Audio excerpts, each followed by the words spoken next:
Have we grown accustomed to the staccato flows? What up, everybody? Hope you enjoying a bit of the festive season.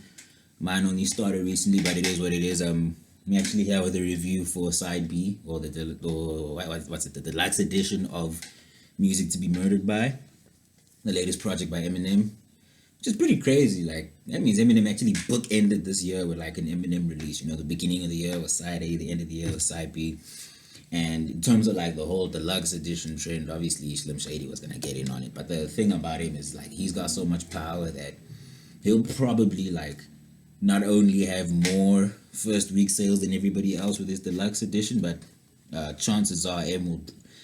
I'm probably wrong, but he could probably outsell his side A with this deluxe edition. Even, do you get what I'm saying? Well, they're both like surprise releases, and so was Kamikaze. Very interesting. You know what I'm saying? But hey, you know what I'm saying? I'm here with the review. My relationship with Eminem's music, like growing up, I always thought that the man could really do no wrong. You know what I'm saying? Lyrically, at least. And even the beats, like when I was a child, those beats were dope. But as you get older, I think you grow up. You get what I'm saying? And basically, like M hasn't really impressed me in years. Like Revival, was it Revival? Yeah, Revival was trash. Obviously, it was horrible. Kamikaze, I know a lot of people liked it, but I still thought it was kind of trash. There were a few good songs though. And the album after that was this shit. Sorry, Music to Be Murdered By. I thought it was a little bit better than trash. It wasn't necessarily trash. It was just alright. You know what I'm saying? Like a lot of the highlights I found in that album were pretty. It didn't necessarily have to do with Eminem. Like my favorite verse on that song was actually Royce's verse on that album. Was Royce's verse on "You Gonna Learn." Like that was actually an incredible verse. You get what I'm saying? In terms of this album, like listening to this album, I find a few things. Like I'll get to some positives first. As always, Eminem's lyrical ability is as dense as ever. Although he's definitely become a lot cornier during the recent years. Do you get what I'm saying?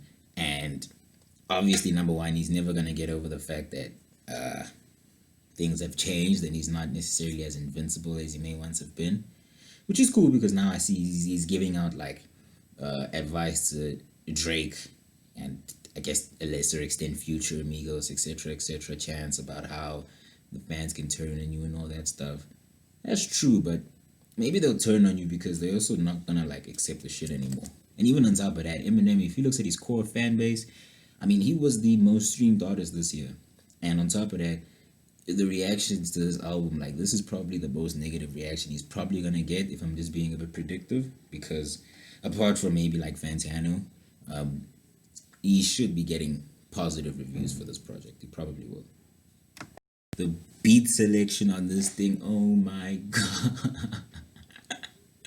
I will say this, like when I say the beat selection, I don't mean that any other beats are bad. Nah, the beats are dope, eh? Shout out to Illa, shout out to Dre, shout out to Mike Zombie, Primo, shout out to Bluetooth, The Dope Man, all these people, you know what I'm saying? They actually did their thing. Sorry if I left out other people that's off the top of the head. But like these beats and these productions, like they don't necessarily fit Eminem. I think that's one of the things that has gotten like his projects a lot of hate recently is the fact that like they don't necessarily fit.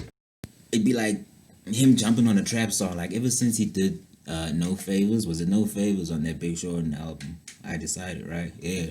Ever since he did No Favors, he's been sounding very weird and very out of place on these tracks. And like the thing is that the lyrical ability is on point. It's on point. The thing about hip hop is it's one of those things where the like you get better as a rapper as you get as the more you do it. You get what I'm saying? Someone like Eminem, someone like Royce the 5'9", they show. You get what I'm saying? But the thing is, I don't know. Like I feel like a lot of the beats, the beat selections on this thing, and also like, doesn't Eminem have access to the Alchemist? Wasn't Alchemist like his DJ or some shit? Like, like what I would like to see is like if he could get on maybe like some more classier production. I don't know if that makes sense. You know, less 808s and hi-hats and trappy stuff, and he could get on more like the classy stuff because Eminem is not necessarily cut from that cloth. Do you get what I'm saying? I understand that he's always been a part of the mainstream per se, but being out of that cloth. Do you get what I'm saying? And that extends even to like the disses. Like out of all people out here dissing MGK again and Takashi 69. Like MGK, he's not even doing hip hop anymore. You ruined his career to the point where he's out there singing or making some weird shit.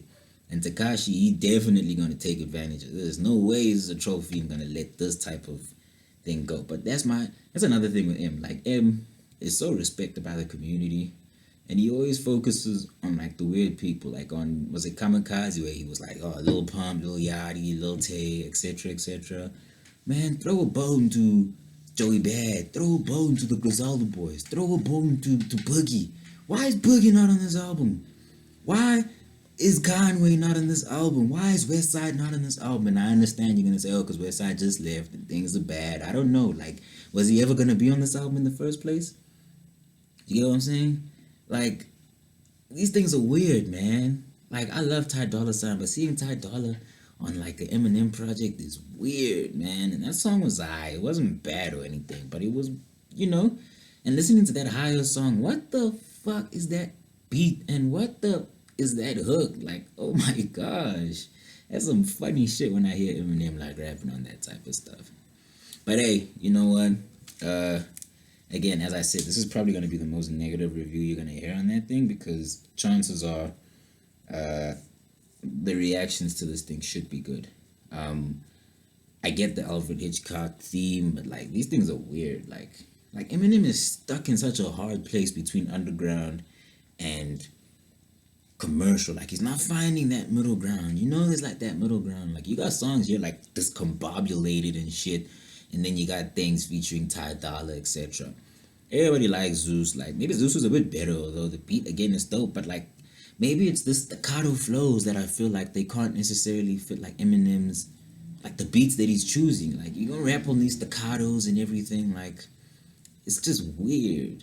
Like, imagine M got on a track with like, Drake. If M was on a track with Drake and Big Sean, he would sound so out of place. So out of place. Do you get what I'm saying? And that's not a slight to. It's just choices. Do you get what I'm saying? Like, you got Dr. Dre out there. His ear for beats is crazy. Can't he like choose a better beat? You know what I'm saying? Then again, that Guns Blazing, like that beat started off very, very weird. Although I did actually end up enjoying it. It sounded a bit like a bit old schoolish, but like, it was Sly Piper sounded pretty cool in that thing. But otherwise, yeah, like, I don't know, it was alright. It was alright. Like, I definitely don't see it as a special album, and I'm definitely waiting for something else from M. Like, I feel like M has tackled enough trap now. Next album, get a Mad Lib beat, get Alchemist on there, get Scott Storch back in the booth, man. Come on, get Dre out of his pouch and get him back in the booth. Get, you know what I'm saying? Get Cool and Dre. You know what I'm saying? Like, get Boy Wonder, get Hit Boy. Hit Boy been doing mainstream and underground this entire year. He been fixing up Nas and Benny the Butcher while plugging in both Big Sean and them niggas. Like, you know what I'm saying? He would producer of the year. Hit Boy will plug you in. Like, you know what I'm saying? So, by all means, like, I don't know. But hey, like, you ain't gonna listen to me or anything. I give this like maybe a strong 5. Which is like the same rating I probably would have given side A of Millions to Be Murdered By if I'd listened to it. But it's definitely like an improvement, because for example, like Revival, I would have given that like a 1, and Kamikaze, I would have given that like a 3. So by all means, 5 out of 10, definite improvement. Your boy out.